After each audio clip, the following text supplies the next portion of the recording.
Welcome back to the channel, everyone. There is a 50-50 chance that you've heard of today's Microbrand, and I know that because I saw a poll on YouTube asking that very question.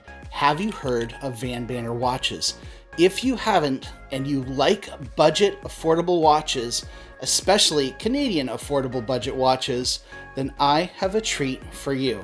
I was one of the first to review Vanbanner a number of years ago, and I've been very fortunate to have reviewed every single release since the inception of Vanbanner watches that has made it into production, and I have to tell you, today's is the best of them all. It's a GMT that's extremely well finished, well sized, extremely functional, just like you would expect in a Vanbanner. It does differ from the Vanbanner design cue a little bit. I'm going to go into that, but for right now, let's look a little bit deeper. This is the Vanbanner Adroit.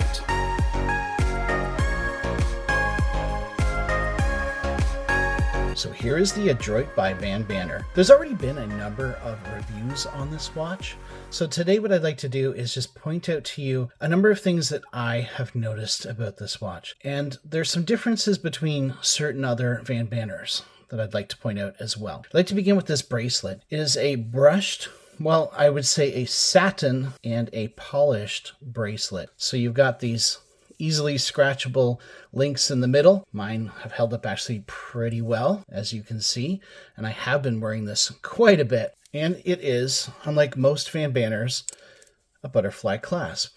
And you can see there that the rotor's actually decorated in another new move for Vanbanner on this awesome Seiko GMT movement. Sizing on this isn't so bad because they actually provide you with some extra large links and then standard links. And so you do have to either get it probably a little too loose or a little too tight. I always go for a little bit too loose with a butterfly clasp, but it's pretty attractive bracelet. All in all, adds a little bit of bling to the watch. Moving to the case, you see that Vanbanner is written on the side, but there's no giant placard, and it's actually pretty subtle. Most of the time I forget that it's there on that brushed side. We have some polishing chamfers on the edge to catch the light nicely, and if you can see, the side of the bezel as well is a mixture of brushed and polished, and that really stands out as well. I love the way the lugs sweep down, and I love the way that this end link, which is negative end link, really conforms nicely to the shape of the case. Flipping it over, you can see that the crown is signed. It does sit a little bit low for my taste, and that could have something to do with the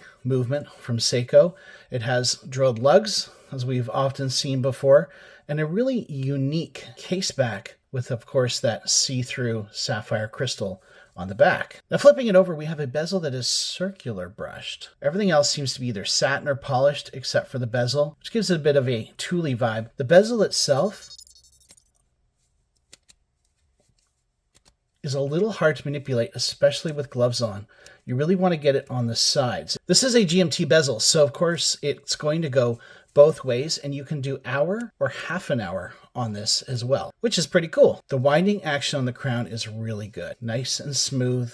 Now, unlike just about every Vanbanner I've reviewed, this crown is not screw down. It's actually just a simple push-pull. And that makes sense. This is a GMT, this is a traveling watch, this is an office watch. This is not the kind of watch that you need to go 200 meters, but it still has a decent water rating. I do like the way the crown looks. It's sort of cupcake style, not quite onion style, which I wasn't expecting in this style of watch, but it's easy to use as long as you get your fingertip under there, and it's, again, nice and smooth to wind. This is my first time with this Seiko movement, and I have to say, it's been keeping great time within 10 seconds a day. It seems easy to manipulate, and I'm really, really impressed. Seiko, well done. Moving inwards to the dial, you'll see that it is a sandwich dial. GMT written there at the 6 with that automatic script font just above it, which I really enjoy. Vanbanner at the 12.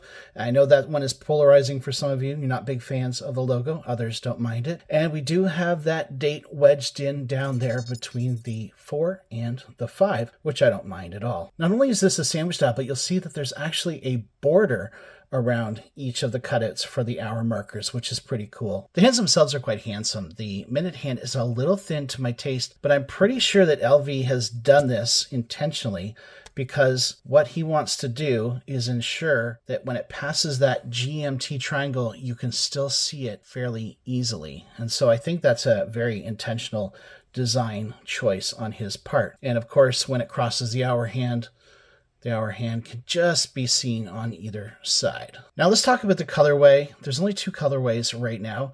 This is the black. There's also a blue. I believe the red is the same on both. It's almost, to my eye, a hot pink. Almost. It's so close, but it's not. It's very striking. And if I'm really honest, I kind of wish that this was black as well, that triangle on the bezel. You might love it. I know a lot of people do, but for me, I just think it would look really neat to have a black triangle there at the 12 or 24, as it were.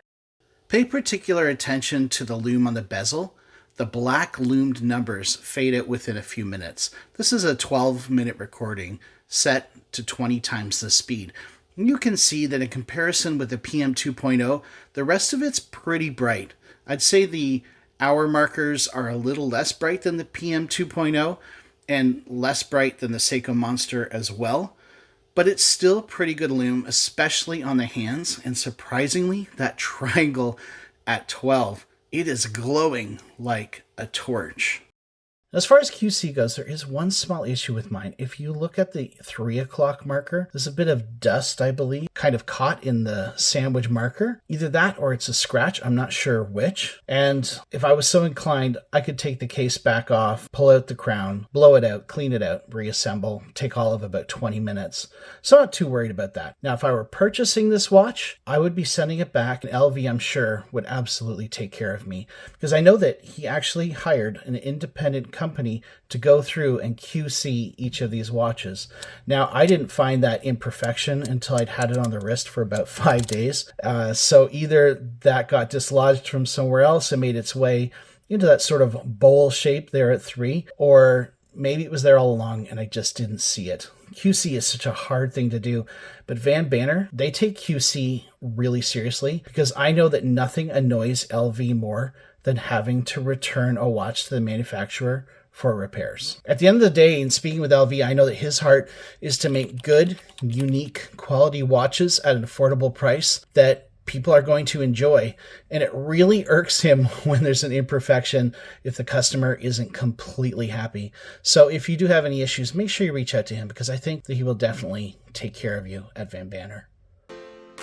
Well, again, this is the Adroit by Vanbanner watches. Thank you so much for passing this in, Vanbanner, for me to see. I haven't been asked to return it, so please be aware of that. And I want to thank all of you for watching. Have a great day. If you're looking for more great, affordable watch content, then why not check out one of these videos down below.